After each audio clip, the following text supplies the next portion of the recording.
Olá, amigos.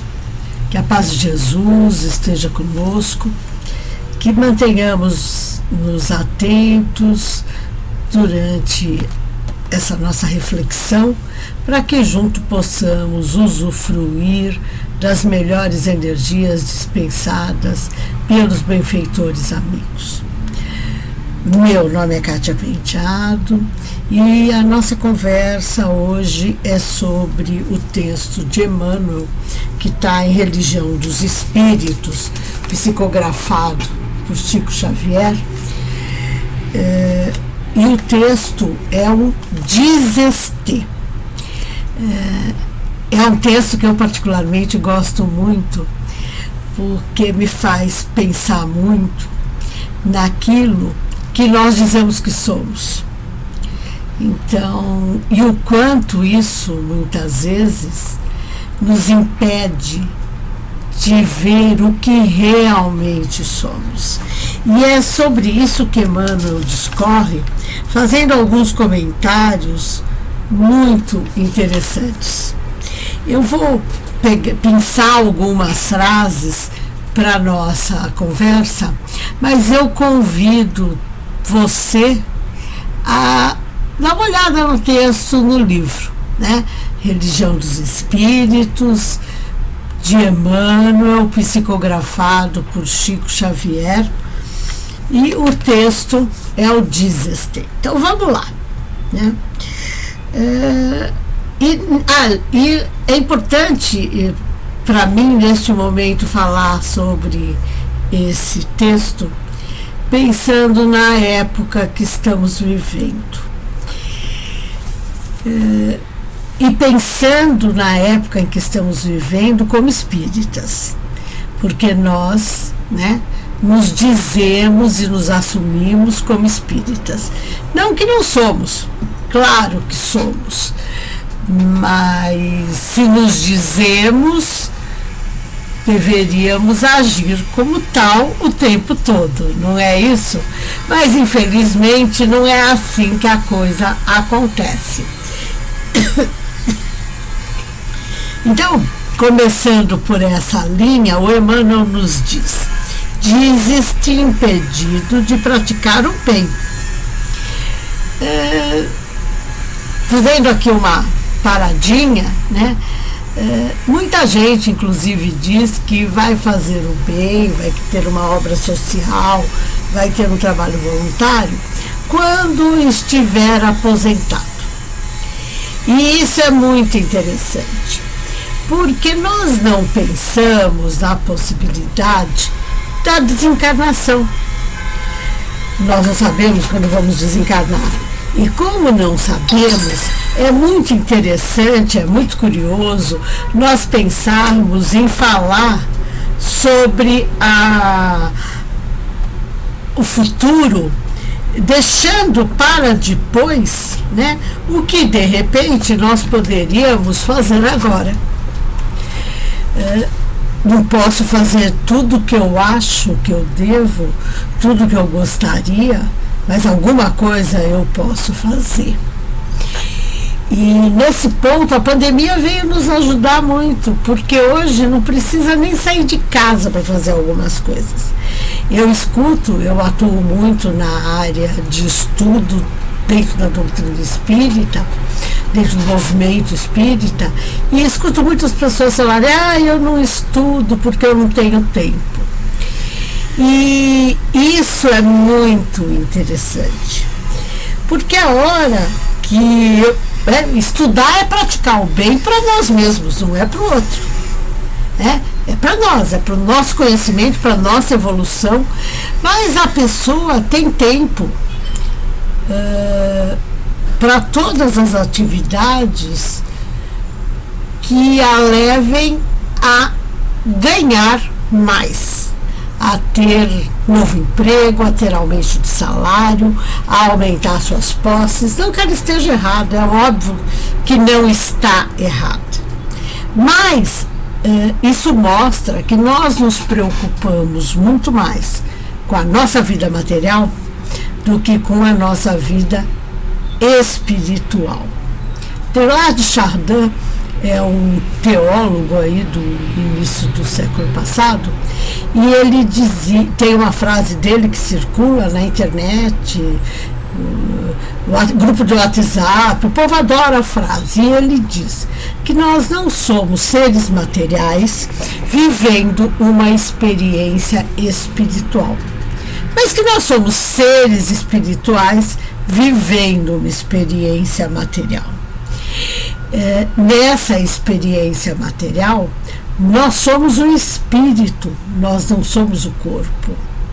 Nós temos conquistas morais, espirituais, culturais.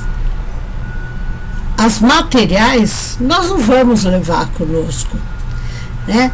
Como diz Jesus no Sermão do Monte, é o bem que a traça não rói nem o tempo destrói. Ou seja, nós levamos o que aprendemos, o que levamos a nossa evolução e as nossas informações. Então, mas continuando aqui com o Emmanuel, né, diz-se impedido de praticar o bem. E, todavia, multidões de pessoas algemadas aos quatres da enfermidade oferecer-te-iam bolsas repletas por insignificante recurso da locomoção, como te deslocas, de maneira a se exercitarem no auxílio aos outros. Como eu disse hoje, com a pandemia, e com a forma como nós aprendemos a lidar com a tecnologia e usar os benefícios da tecnologia, através, por exemplo, desse nosso diálogo, nós não temos mais desculpa. Eu quero ir muito longe da minha casa. Então, agora tudo está à distância de um clique do mouse numa tela, que pode ser inclusive do celular, daí não é nem do mouse, né? Desiste, desanimado, sei te recordares, porém, de que vastas fileiras de mutilados estariam dispostos a adquirir com a mais elevada cota de ouro a riqueza de teus pés e a bênção de tuas mãos. E essa história de desanimado, nós começamos a ver muito nestes últimos 2 anos e meio. Por quê? Muita gente entrou em depressão em função da pandemia. Muitas pessoas se desestruturaram emocionalmente por ter de ficar em casa. Eu conheço uma pessoa, por exemplo, ela tem a mesma idade que eu, logo é grupo de risco. A empresa pegou todo mundo com mais de 60 anos e mandou para casa, né? Vai fazer home office. E depois de 15 dias, ela foi conversar com a RH porque ela não aguentava mais. E ela contratou um advogado e assinou um contrato assumindo toda a responsabilidade pela decisão que tomou. Ela azucrinou tanto a empresa que a empresa concordou. E isso é muito incrível. Porque, né, parafraseando aqui o Emmanuel, nós dizemos que não dizíamos, né, porque agora a coisa mudou, que nós não podíamos usufruir da nossa família, da nossa casa, das nossas conquistas. Então, o que a pandemia fez? Nos pôs dentro de casa para ficarmos juntos aqueles que dizemos amar e próximas conquistas materiais que fizemos. A nossa casa, a decoração da nossa casa, as coisas, as peças que escolhemos com muita alegria. Eu não estou falando aqui de obra de arte, de nada. Eu estou falando de um copinho, uma xicrinha, nem que seja um copo de requeijão, mas assim, esse copo de requeijão eu comprei porque atualmente, né, o requeijão vem em copo de plástico, mas tem alguns que ainda vêm em vidro. Eu comprei porque ele é um requeijão com um sabor diferente. Eu falo porque eu tenho um copo desse em casa. E toda vez que eu pego o copo, eu lembro do requeijão que eu comi, que era... que a gente não acha normalmente. Eu achei no mercadinho perto da minha casa. Ele tem sabor de queijo, não é queijo fundido, agora eu esqueci o nome, mas é um sabor bem característico, um pouco mais forte que o queijão comum, sabor bem gostoso. Eu não lembro agora o nome do queijo, eu lembro a marca, mas eu não vou falar aqui que eu não vou fazer merchandising, né? Mas é muito gostoso, e toda vez que eu pego aquele copo, eu lembro do requeijão que eu comi. Isso é muito legal, porque essas memórias afetivas nos trazem felicidade. Só que durante a pandemia que nós conseguimos realizar o nosso sonho de ficar com os nossos filhos, nossa família, nosso lar, nossas coisinhas, sem precisar se empiriquitar todo dia para ir trabalhar, sem precisar ficar horas no trânsito, né? Quando a gente pensa aqui em São Paulo, e mesmo em algumas cidades do interior que tem muito trânsito, em outras capitais, não importa. Sem precisar nada disso, muita gente se desestruturou.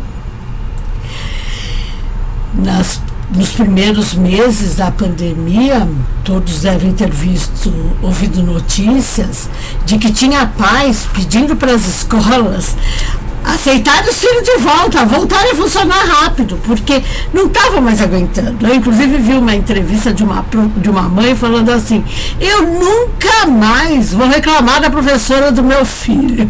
Ela tem uma paciência que eu não tenho. E isso é interessante, porque não é que a professora tem uma paciência que a mãe não tem. A professora tem uma profissão que exige dela essa paciência. Né? Como o pessoal que trabalha na área da saúde não lida com o doente por prazer. Lida por profissão. Não que a profissão não gere prazer. Mas o que eu estou falando é que é um trabalho. Então, para nós ficarmos em casa nos preservando, tinha muita gente na rua se arriscando. E se nós pudermos nos preservar, é porque nós temos uma condição para isso. Não vou dizer que somos privilegiados, nós fizemos outras escolhas, cada um tem a sua função, mas a hora que eu me desestruturo, eu acabo não cumprindo a minha função, porque o meu trabalho profissional, que me permite ficar em casa, não vai ser bem feito. Eu estando triste, chateada, não aguentando mais ficar dentro de casa, qualquer coisa assim, eu não estou gerando pensamentos positivos de saúde e de harmonia. Eu ficando morrendo de medo de ficar doente, eu já fico doente. Não com a Covid, mas eu fico doente emocional e espiritualmente. Então nós nos dizemos, queremos tanto algumas coisas, e eu brinquei muito com as pessoas durante a pandemia. Eu falava, então, a pandemia são preces atendidas, porque nós queremos tanto, né, conviver com as pessoas, o número de separações aumentou significativamente, mas as pessoas diziam se amar. E aí ficaram juntas dentro de casa, cada uma fazendo o seu trabalho profissional na mesma mesa, um de cada lado. E teve gente que descobriu que a pessoa com quem vive é tão diferente quando está trabalhando. E isso gerou muitas separações. Muitos relacionamentos foram desfeitos. Muitos pais passaram a realmente conhecer seus filhos e não gostaram do resultado. porque também perceberam que não fizeram a parte que lhes cabia, mas se dizem pais. Como eu disse, eu estou parafraseando Emmanuel, porque nós nos dizemos, aliás, muitas vezes nós nos dizemos bons profissionais, nós dizemos que ganhamos mal, mas das horas para as quais somos contratados para trabalhar, quantas de fato nós trabalhamos? Eu estava conversando isso um dia desses com os amigos, porque eu tenho uma profissão que o horário de trabalho é questionável. É bem questionável. Mas, e a gente estava falando sobre isso, né? Até um amigo estava falando assim que a sobrinha dele perguntou para ele: escuta, quando você vai se aposentar? Ele falou: como assim me aposentar? Né? Porque a profissão que se tem não é a profissão que se aposenta, né? Eu brinco, né, que é estilo de vida, é meio como, sabe, um médico não se aposenta, né? Na minha profissão também não. E isso é muito interessante, porque nos dá um outro olhar sobre as coisas. Então, quando o pessoal me fala de horário de trabalho, não, já venceu o meu horário, eu dou risada, porque eu falo assim: então, e esse horário teu de trabalho, você trabalhou o tempo todo? Quantos cafezinhos você foi tomar com os colegas na Copa? Ah, mas meu relaxamento, ok. Quantos foram? Quantos minutos você gastou nisso? Se a gente somar 4 cafezinhos, dá praticamente 1 hora, né? Não é? Ninguém toma um cafezinho em 5 minutos. E se a conversa estiver boa, a coisa demora, né? Não é? A gente não olhou nada pessoal no computador, não recebemos nenhuma ligação que não fosse profissional. O nosso WhatsApp, nenhum parente pôs nada no grupo da família e a gente respondeu ou olhou. A gente não computa essas coisas. E às vezes tem dias que eu paro para pensar no que eu fiz, e eu fiz um monte de coisa e ao mesmo tempo eu não fiz nada, porque eu me mantive ocupada, eu não me mantive trabalhando. Reflexões pessoais minhas, que eu compartilho aqui com vocês, porque eu acho importante, às vezes, nós percebermos algumas coisas em nós, porque é o caminho de nós podermos nos tornar melhores, para praticar o bem que nós dizemos que queremos fazer um dia, mas que ainda somos impedidos. Nós temos de saber como somos, para poder ajudar o outro.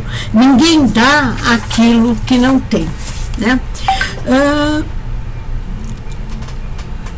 Então, de existir provação mais ouvidas, que na triste enxovia dos manicômios, que não existem mais, esse livro da década de 50, ou não deveriam existir, inúmeros sofredores cederiam quanto possuem para que lhes desses um pouco de equilíbrio e de lucidez. Num mundo de provas e expiações como a Terra, todos nós estamos em provação.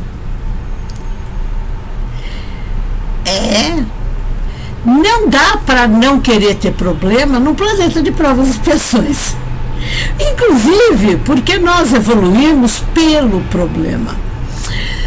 Eu gosto muito de pensar que ninguém é exagero, mas muito poucas pessoas gostavam de estudar matemática. E quando fala em álgebra, logaritmo, a pessoa fala assim, meu Deus, isso é horrível. Então, eu cheguei a uma conclusão bem complicada nesse sentido. Eu sou uma pessoa que sempre gostei, apesar de ser da área de humanas, eu sempre gostei demais de matemática. Sempre gostei de álgebra. Trigonometria, geometria, essas coisas. Trigonometria ainda ia, mas eu gostava mesmo de pegar as equações, né? Estudar a matriz determinante, e para essa área. Claro, como eu fiz humanas, eu parei na matriz e no determinante, né? Mas fui até a equação de terceiro grau, essas coisas. Raiz quadrada. E eu gostava muito. E depois dos meus 40 anos, eu fui me tocar de uma coisa muito interessante. Resolver problemas é resolver equação matemática. Então, tem problemas que a gente aplica a equação de primeiro grau, né? X mais Y igual a Z. Vocês lembram disso? É assim. Em algumas outras, nós vamos ter uma equação de primeiro grau com mais complexidade. Então, x mais, abre parênteses, y ao quadrado menos z ao cubo, fecho parênteses, vezes k. Igual a quê? Então, né? Ou então igual a 8. Como nós vamos descobrir os valores correspondentes? Você resolve o problema, não é?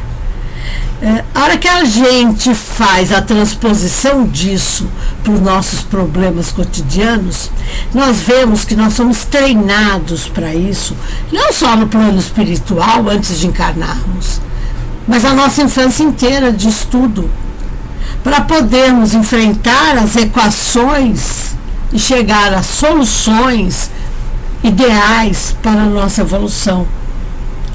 Então, no mundo de provas e expiações, eu não posso querer conviver com espíritos evoluídos, espíritos bons, espíritos sábios. Eu estou falando dentro do conceito que está lá no Livro dos Espíritos, da escala espírita de Kardec. Porque, claro, tem gente boa, tem gente sábia, né? Eu tenho alguns amigos que entraram e fizeram engenharia no ITA, né? Fizeram física na USP. Então, assim, esse para mim é gente inteligente, né? Sábia. Mas eu estou falando da categoria espiritual. Dentro deste conceito, eu posso escolher o que eu vou fazer com a minha prova. Tem gente que gosta também da expiação. Outra brincadeira que eu faço sempre, que o que é espiar, né? A gente espia com X ou com S. Porque muita gente espia com S. Espia a vida do outro, né? Cuida da vida do outro, sabe tudo que acontece pro outro. Isso é expiação. Eu fico espiando o que o outro faz. Agora, uma expiação com X, eu não quero. Porque eu vou ter que cuidar dessas espiadas que eu dei na vida do outro com S. Então, eu preciso pensar e lembrar continuamente que no mundo de provas e expiações, a dor ou o problema ainda vai existir. Mas eu só vou sofrer se eu quiser. Sofrimento é escolha. A dor é necessária. Aí alguém aqui pode estar pensando, que você não sabe o que eu estou passando. Não sei. E mesmo que eu saiba, eu não vou conseguir resolver. A única ajuda que eu posso dar é uma vibração e uma prece.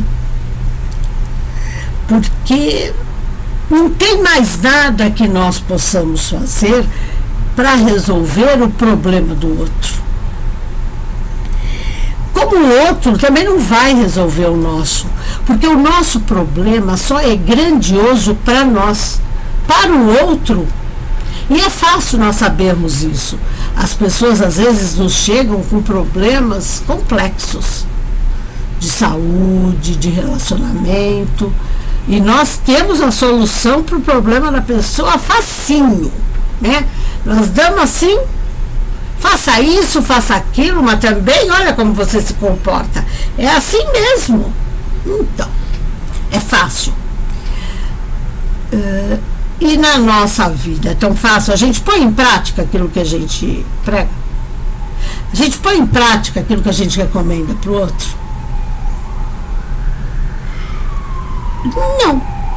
E eu já ouvi de pessoas falarem para mim: você está falando para eu fazer uma coisa que você não faz. Então, não faço mesmo, mas eu sei que eu deveria fazer.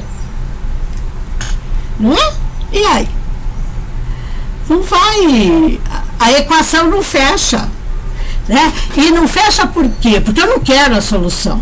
Porque a solução vai exigir de mim uma mudança de olhar do mundo, de comportamento, que não obrigatoriamente me interessa. Porque vai me tirar de uma situação que eu digo que eu não gosto, mas que é muito cômoda. Porque eu vou retardando o meu processo evolutivo e vou aproveitando cada vez mais o que a vida material me oferece. Porque mesmo cheio de problema, nós sabemos que nós gostamos de estar aqui. Então, a hora que nós começamos a refletir sobre essa dor, esse sofrimento, essa expiação, essa prova, nós também precisamos pensar que o problema fica mais complexo conforme o nosso estudo vai se aprofundando. Então, primeiro a gente aprendeu a somar 1 mais 1. Depois a gente aprendeu a tabuada do 9. E a do 7, que para mim ainda são as piores. A do 9 eu resolvo com facilidade. Eu multiplico por 10 e tiro 1. Simples. Ou seja, eu faço uma equação simples. Né? 8 vezes 10, 80. Se eu tirar, né, pro 9, eu tenho que tirar 8, vai dar 72. Então, acho que acertei a conta, né? Vai saber. Né? Mas é isso, eu tiro uma vez o que eu estou multiplicando. Desculpa, dá 80, dá 8 vezes 72, tá certo. Então, é maluco, por quê? Porque a gente começa a perceber que arrumar algumas coisas vai exigir essa reflexão sobre nós mesmos. E se eu errei a conta, gente, não liguem. Porque a gente erra outras coisas que são muito piores. Eu só estou dando um exemplo para a gente perceber que se nós, em vez de olharmos como prova, como expiação, lembrarmos que nós temos prova, expiação e missão. Qual é a missão? É evoluir e contribuir com a evolução do outro.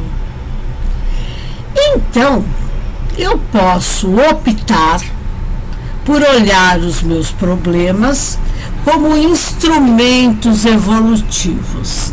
E daí eu me coloco na condição de ter a missão de resolvê-los para poder evoluir. Então eles viram ferramenta. Com certeza nós vamos sofrer muito menos. Porque nós vamos olhar para o problema e vamos falar assim para ele: o que eu tenho que aprender com você? depois da continha que eu fiz aqui, pode ser que a hora que eu for conferir minha conta, eu chegue à conclusão que eu tenho que voltar a estudar tabuada. Né? Não é verdade? Então, eu estou com a vontade aqui de pegar o celular para conferir minha conta.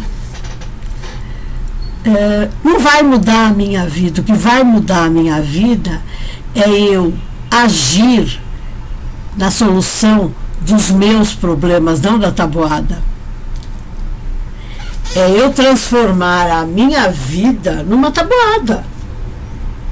Algumas são mais fáceis, a do 5 é maravilhosa, né? A do 10 também. São as fáceis, né? É mais fácil que a do 2, se bobear, né? Então, eu estou usando, vocês vão falar assim, estou fazendo uma palestra sobre matemática. Não, eu estou fazendo uma palestra sobre as nossas, aquilo que nós dizemos, que queremos, que somos, que fazemos, que temos e que não realizamos e que esquecemos de olhar à nossa volta. Porque o texto do Emmanuel trata exatamente disso. Eu digo que eu não posso isso, eu digo que eu não posso aquilo, eu digo que eu não tenho não sei o quê, mas eu não olhei à minha volta. Às vezes a gente ouve algumas notícias e elas são tão horríveis que a gente fala assim, não, isso é impossível. Porque tem coisas que não fazem parte do nosso dia a dia, mas faz parte do dia a dia de muita gente. Como a violência física, o estupro, o assassinato, o uso de drogas,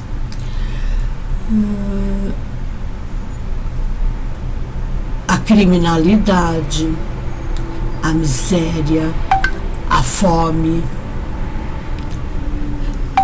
Então nós, quando falamos que estamos morrendo de fome, por exemplo, né? Eu que tenho excesso de peso, a gente é mestre, né? Ninguém é gordo porque não come. Então, porque é isso, né? Se beber só água e comer alface, não vai engordar, né? Mas então é porque come, né? Porque é ansioso, né? Ansiedade engorda, porque a comida não tem medida, né? Então, se eu não reconheço isso, eu vou sofrer muito e vou ficar cada vez mais ansiosa. E com isso, eu não vou notar à minha volta pessoas que estão passando fome. Que esta pandemia, né, deixou isso bem claro, aprofundou muito o problema.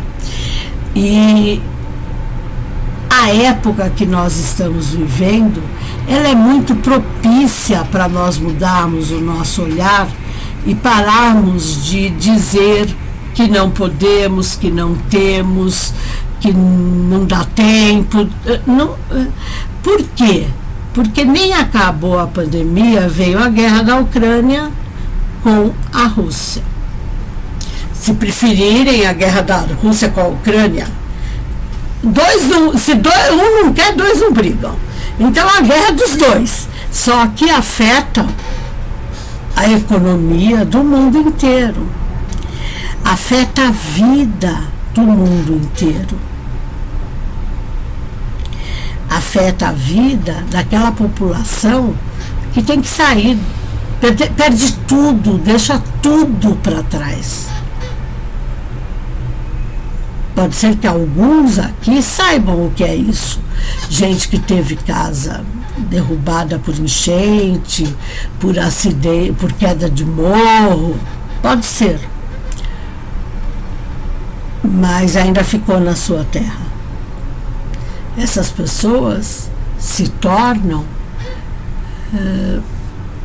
quase nômades, porque elas vão precisar de tudo que venha de desconhecido, porque a família está na mesma condição, os amigos estão na mesma condição. Nós temos os amigos, nós temos a família, de quem muitas vezes nós reclamamos da família, né? Pelo menos de alguns elementos da família, né? A gente reclama aí de um povo. Então, imagina não ter mais ninguém, né? Eu não estou dizendo que é para a gente sentar e chorar. É só para a gente dimensionar o tamanho do nosso problema. Se ele é realmente o maior do universo. Ou se tem problemas muito piores. E não bastasse a pandemia e a guerra, veio a varíola do macaco. Olha que coisa, né? O mundo está difícil? Não. Os difíceis na história somos nós, que resistimos ao aprendizado.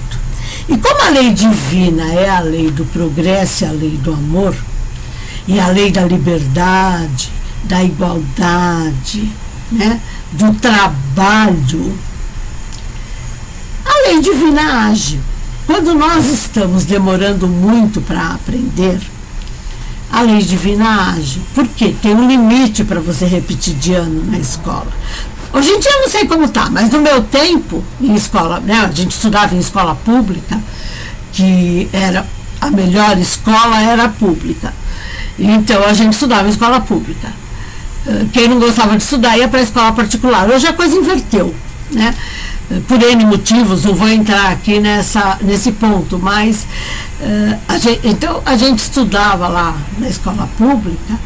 E se repetisse 3 vezes o mesmo ano, ou seja, se repetisse 2, né? Se na terceira vez que estava fazendo aquele ano, quero deixar bem clara a conta para quem não conhece, repetisse de novo, era jubilado.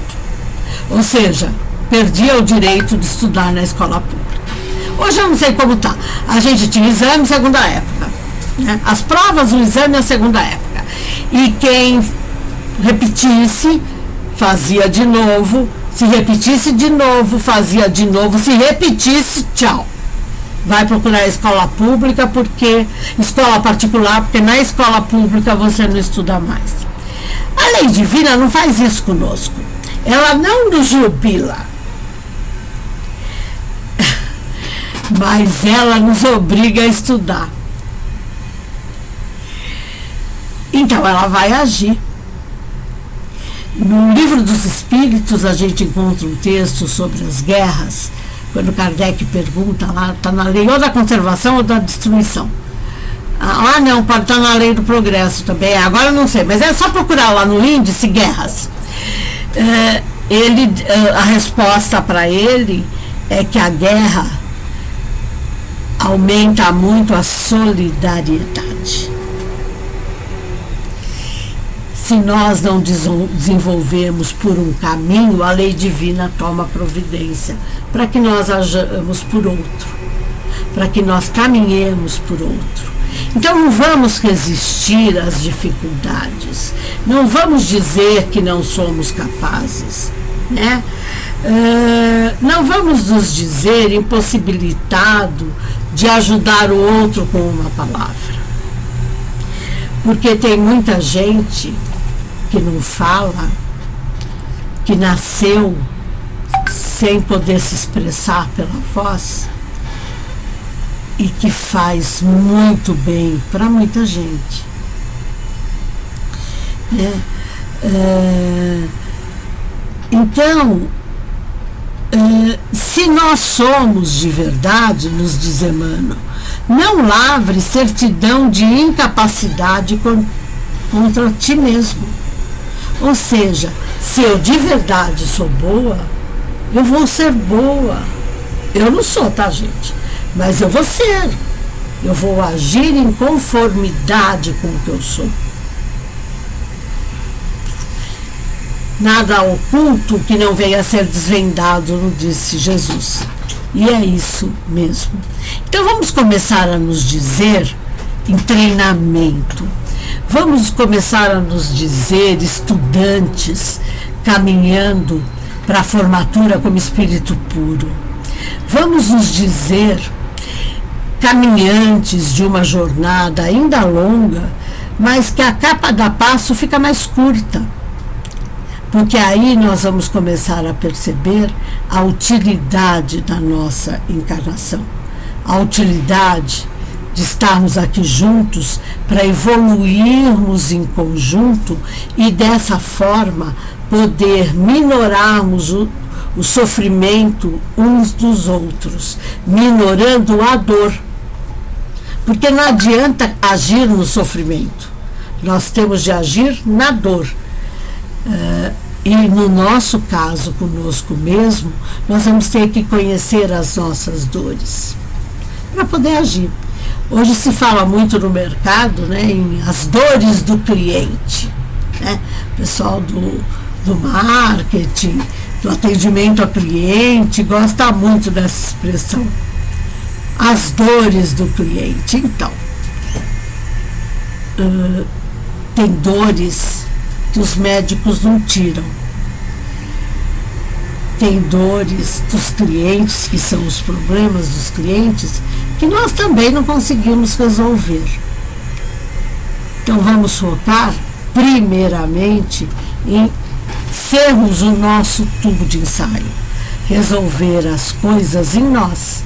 Em vez de falarmos para o outro fazer isso ou aquilo, vamos nós darmos o exemplo. Que fiquemos sempre com a certeza da assistência dos benfeitores espirituais no nosso dia a dia.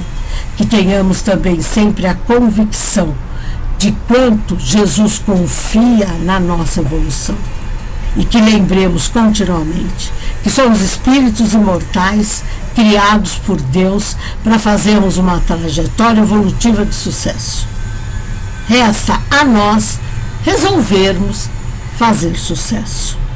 E o sucesso é chegar ao topo, é ser espírito puro e se tornar co-criador do universo e parceiro de Jesus e de tantos outros espíritos crísticos que existem no universo.